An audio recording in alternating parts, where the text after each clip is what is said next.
안녕하세요. 자, 지난 시간에 제막맥을 했고요. 이번 시간에는 시조 두 편을 해보도록 하겠습니다. 자, 시조 두 편. 자, 지난 시간에 제막맥할 갈래가 뭐였나요? 향가였죠? 향가. 향가는 어느 시대 노래입니까? 신라 시대 노래입니다. 집에서 들을 때도 똑같습니다. 대답을 하시면서 들으셔야 돼요. 자, 오늘 배워야 될 시조. 시조는 어느 시대 노래죠?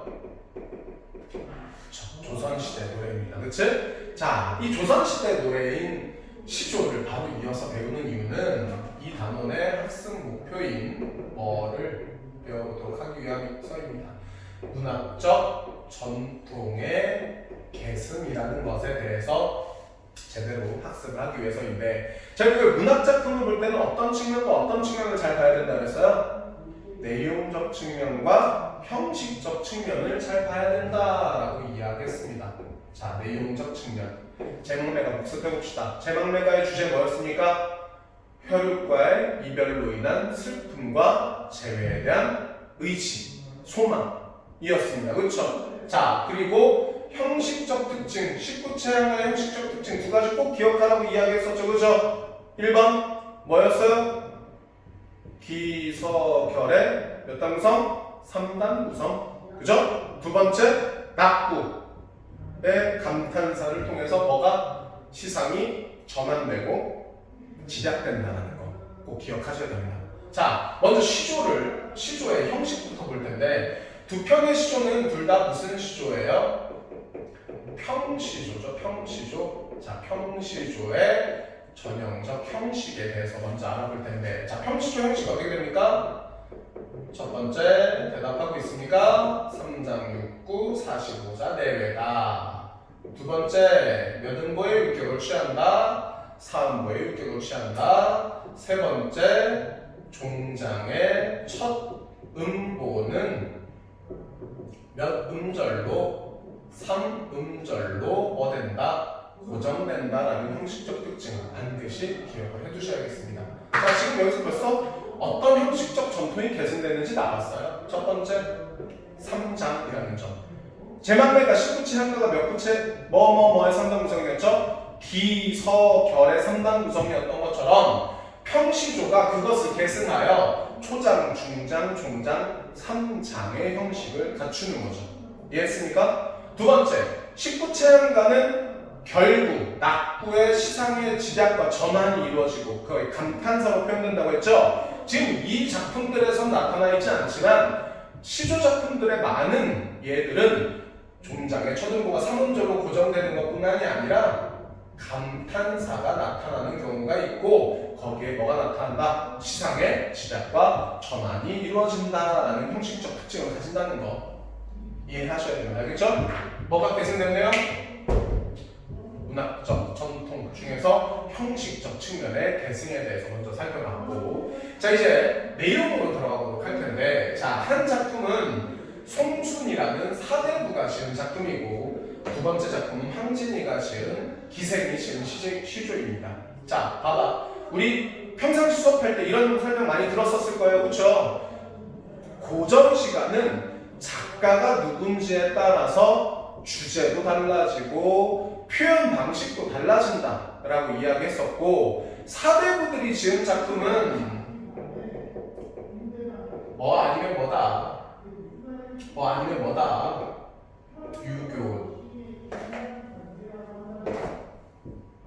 유교적 충의 사상이 아니라면 보통 자연 친화적 삶의 모습이다 이렇게 이야기했었고, 우리 지난 시간에 배웠던 관동결곡의 경우에서 둘 다 유교적 충의사상과 자연 친화적 삶의 태도 이 두 가지가 모두 드러났었죠? 자, 그럼 이 송순의 시조는 어떠한 주제를 담고 있는지 해보도록 하겠습니다. 알겠죠? 자, 해봅시다. 10년을 경영하여 초려삼간 지어내니 나한간 다한간에 청풍한간 맡겨두고 강사는 드릴 데 없으니 둘러두고 보리라.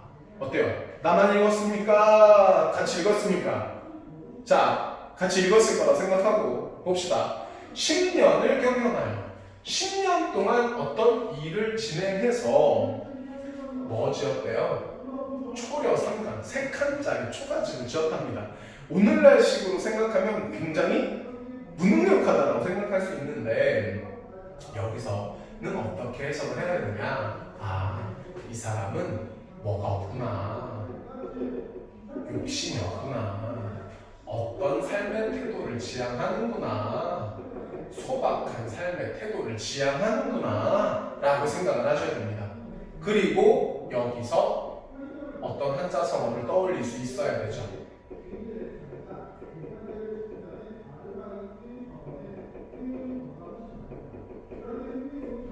안빈낙도와 안분지족이라는 한자성어를 떠올릴 수 있어야 하죠. 뭐예요? 가난함을 편안히 여기고 도를 지켜 즐긴다라는 뜻이고, 자신의 분수를 편안히 여기고 만족할 줄 안다, 이런 뜻입니다. 그렇죠? 이해했습니까? 자, 중장으로 갑니다. 나한간 달한간에 나가 나왔어요. 하자죠? 누구라고요? 하자. 세 칸짜리 초가집인데 그마저도 나 한 간, 달 한 간에 청풍 한 간 맡겨두고 그걸 혼자 쓰지 않습니다. 달과 청풍과 함께 쓰고, 그것도 부족해서 뭐는 드릴 데 없으니, 강산은 드릴 데 없으니 뭐 해놓고 보겠다, 병풍처럼 뭐 해두고 둘러두고 보겠다라고 이야기하고 있네요. 이해됩니까? 자, 여기서 중요한 건 이겁니다. 나, 하자가 달, 청풍, 강산이라는 두 글자와 합쳐볼까요? 자연이죠, 자연.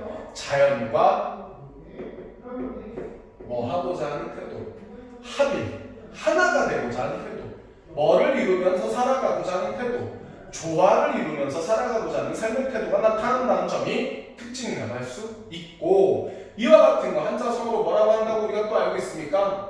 무라 일체라고 한다고 이해할 수 있겠습니다.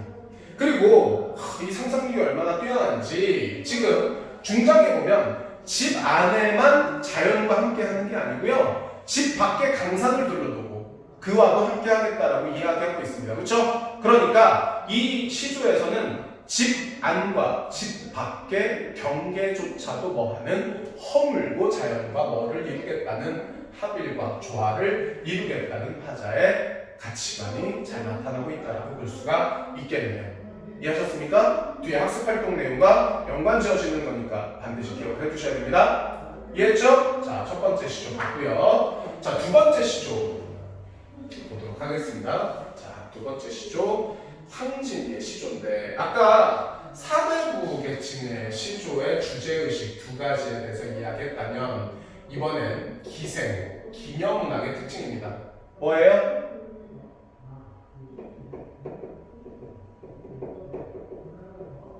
이별의 정한이죠. 이별의 정한이 어떤 정서라고 했습니까?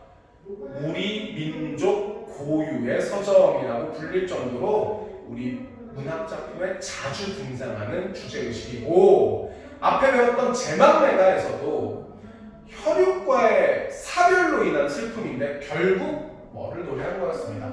이별의 정한을 노래한 거였습니다. 그렇죠? 그러니까 이 동짓달 기둥의 만물이라는 이 시조에서도는 이 어떤 측면의 전통, 내용적 측면의 전통이 계승되겠구나라는 것을 생각을 해주셔야 되는 겁니다. 이해됩니까? 자, 내용 들어갑니다.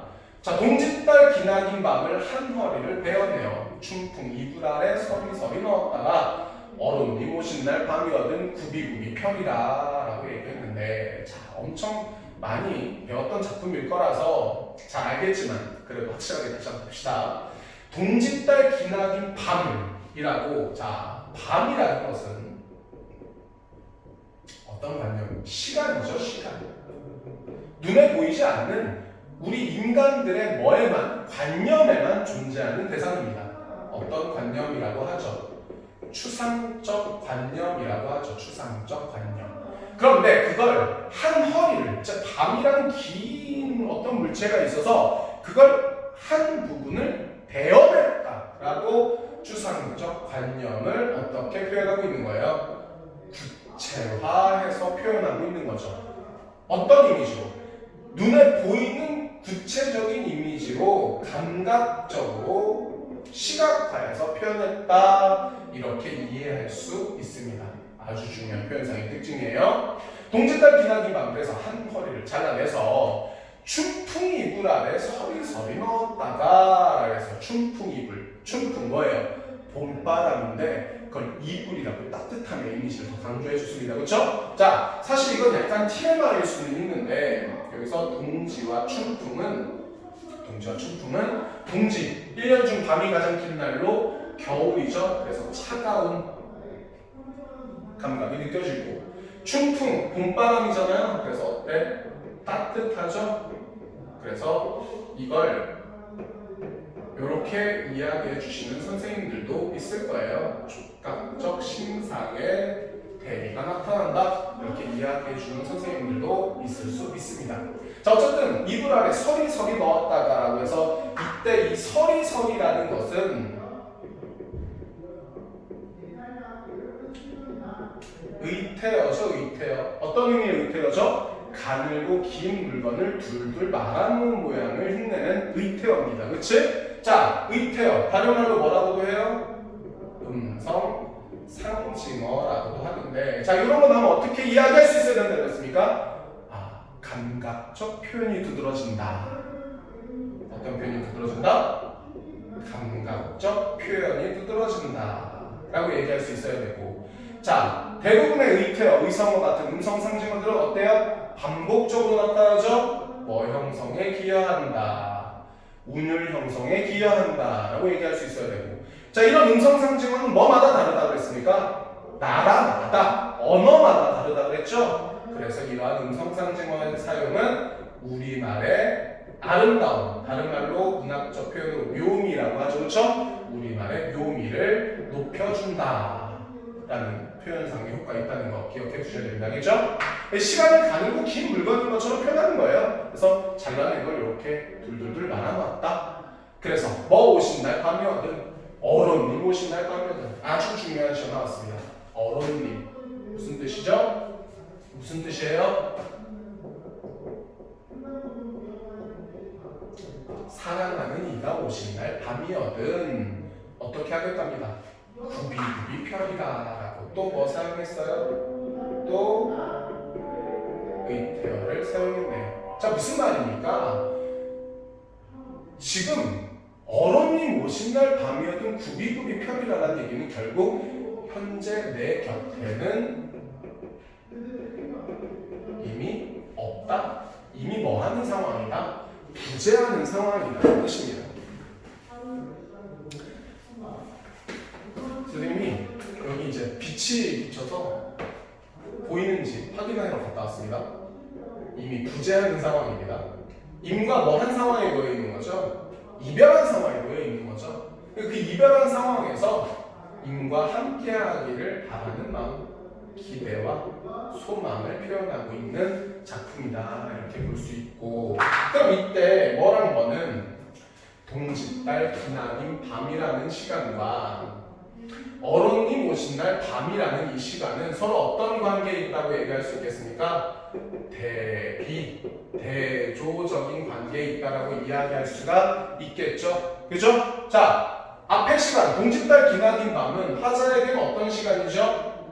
너무나도 길게 느껴지는 시간이죠. 이미 곁에 있습니까? 없습니까? 없죠. 그래서 화자에게는 어떻게 여겨지는 시간입니다. 부정적으로 여겨지는 시간이라면, 자, 사랑하는 사람과 함께하는 밤은 어떨까요? 굉장히 어떻게 느껴질 겁니다. 짧게 느껴질 겁니다. 왜? 누가 같이 있으니까요. 사랑하는 사람이 같이 있으니까요. 사랑하는 사람과 같이 있는 시간은 늘 짧게 느껴지죠. 그래서 화자에게 어떻게 여겨지는 시간입니다.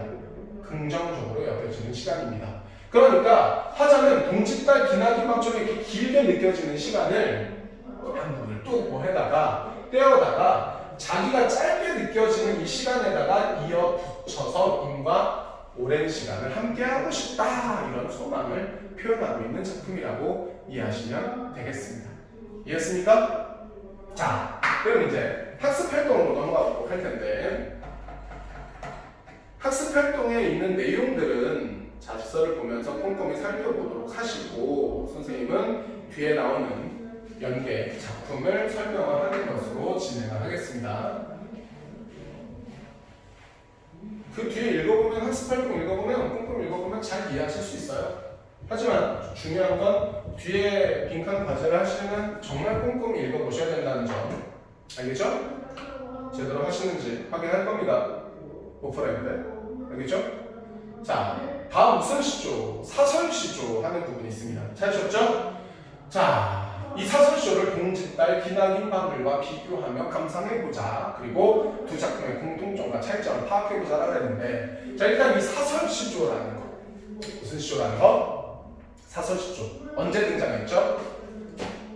평시조는 조선 전기에 활발하게 창작되고 후기에도 활발하게 창작됐다면, 사설시조는 조선 후기, 그러니까 임진왜란과 병자호란이 지나고 평민들이 이대로는 안 되겠다, 내가 먹고 살 길 내가 찾아야 되겠다라는 그 생각을 가지게 되면서 평민 의식이 성장하면서 뭐가 발달합니까? 농업, 상공업, 수공업이 발달하고 그래서 뭐가 된 평민? 부자가 된 평민이 등장하게 됩니다. 먹고 살만해지면 뭐 한다고요?